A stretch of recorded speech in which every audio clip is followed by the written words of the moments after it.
Muy buenos días, mis queridos hermanos y hermanas. Hoy es domingo, 13 de agosto, y vamos a continuar la lectura de nuestro año bíblico leyendo la primera carta de Pablo a Timoteo, capítulo 1 hasta el capítulo 3. Esta carta probablemente fue escrita en el año 64 o 65 después de Cristo, después que Pablo sufrió su encarcelamiento en Roma, según Hechos capítulo 28, 16 al 31. En Éfeso habían problemas de doctrina. Seguramente estaba allí ya la herejía que estaba amenazando la iglesia en Corintio. Esa enseñanza que decía que para ser aceptado por Dios, una persona tenía que descubrir cierto conocimiento escondido y tenía que adorar a los ángeles, pensando que eso ayudaría en su salvación. Algunos efesios construyeron historias místicas basadas en la historia o la genealogía del Antiguo Testamento. Los falsos maestros estaban motivados por sus intereses propios y no por lo de Cristo. Entonces, ellos buscaban su beneficio material y no le importó enredar a la iglesia en interminables e irrevelantes disputas y controversias. Y entonces eso quitaba tiempo para estudiar la verdad. Y especialmente, hermano, para la evangelización. Porque el enemigo nunca ha querido que se cumpla la misión. Y la misión es llevar el evangelio, las buenas nuevas de salvación a las personas. En el capítulo 2, nosotros vamos a leer allí algunos principios para la verdadera adoración.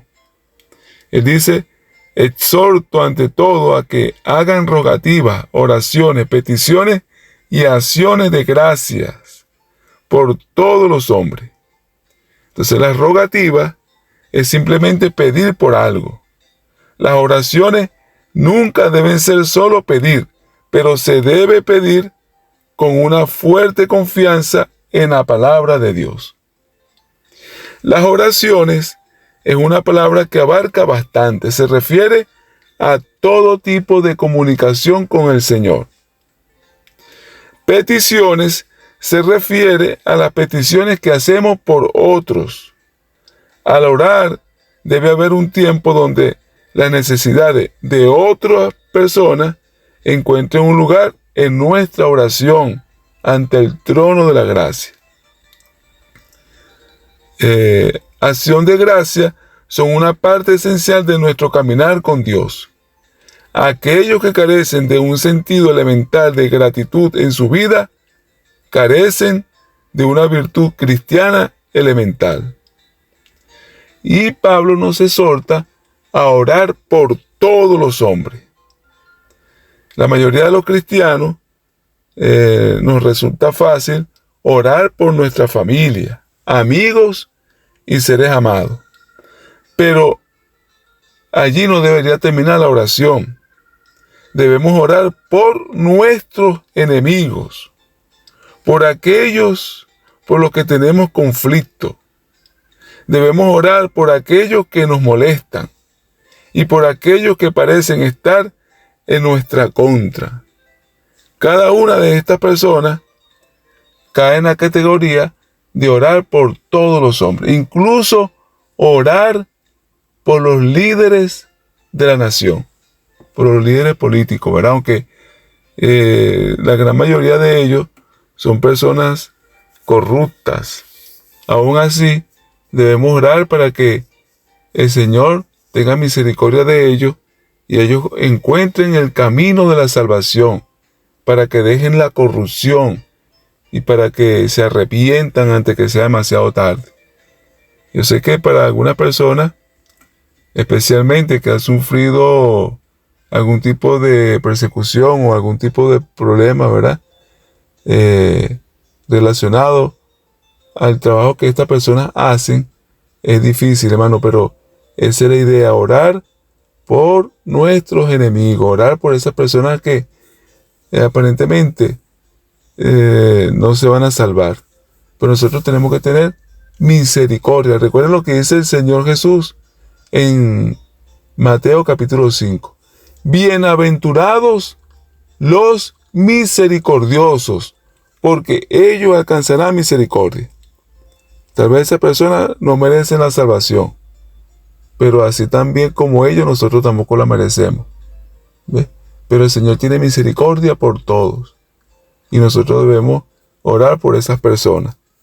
Y en el capítulo 3, muy interesante, hermano, para aquellos hermanos que desean ser líderes en la iglesia. Dice él, palabra fiel, si alguno anhela obispado, buena obra desea. Es una obra hermosa trabajar para el Señor, ser embajador de su reino. Y es una misión que debemos cumplir todas las personas que conocemos a Cristo, no solamente los obispos, los ancianos, los pastores, ¿verdad? Los dirigentes. La palabra obispo significa el que vigila.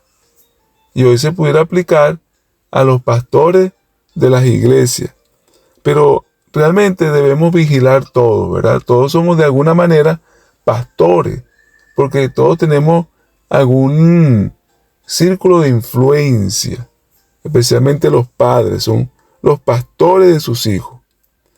Y aquí se menciona algunas características importantes que debemos tener para ejercer el liderazgo dentro de la iglesia. El liderazgo espiritual en la iglesia no tiene que ver con títulos, honor y gloria. Se trata sobre la obra. Jesús dijo, si alguno quiere ser el primero, sea el postrero de todo y el servidor de todo. Marcos capítulo 9, versículo 35. Es una buena obra, pero es un trabajo difícil. El ministerio no es la ocupación de un hombre ocioso, sino una labor dolorosa. ¿De qué sirve un ministro perezoso? Esto no es bueno ni para el mundo, ni para la iglesia o para sí mismo. Es una deshonra para la profesión más noble que pueda ser otorgada a los hijos de los hombres. Así que si alguna persona que esté escuchando este mensaje es un líder de la iglesia, un anciano de iglesia, un pastor de la iglesia, pues recuerden que no debemos ser de ningún modo ociosos, sino personas diligentes. Pablo dice, es necesario que el obispo sea una persona irreprensible, marido de una sola mujer, sobrio, prudente, decoroso, hospedador, apto para enseñar, no dado al vino, no pendenciero, no codicioso de ganancia deshonesta, sino amable, apacible, no avaro, que gobierne bien su casa, que tenga a sus hijos en sujeción con toda honestidad. Pues si él no sabe gobernar su propia casa, ¿cómo cuidará de la iglesia de Dios? No un neófito, no sea que envaneciéndose caiga en la condenación del diablo. También es necesario que tenga buen testimonio de los de afuera, para que no caiga en descrédito y el lazo del diablo. Allí también en el capítulo 3 se menciona una lista de las características que deben tener los diáconos y las diaconisas. Seguramente esa palabra diaconisa se refiere a las esposas de los diáconos o a mujeres que hacían el mismo trabajo parecido que el de los diáconos. Vamos a leer todas esas características importantes y vamos a pedirle al Señor que nos ayude, ¿verdad? Para nosotros tener la calificación espiritual para dirigir al pueblo de Dios y hacerlo de la forma como Él lo espera, una forma correcta. Hermanos queridos, recuerden, Maranata, Cristo viene. Bendiciones para todos. Feliz día.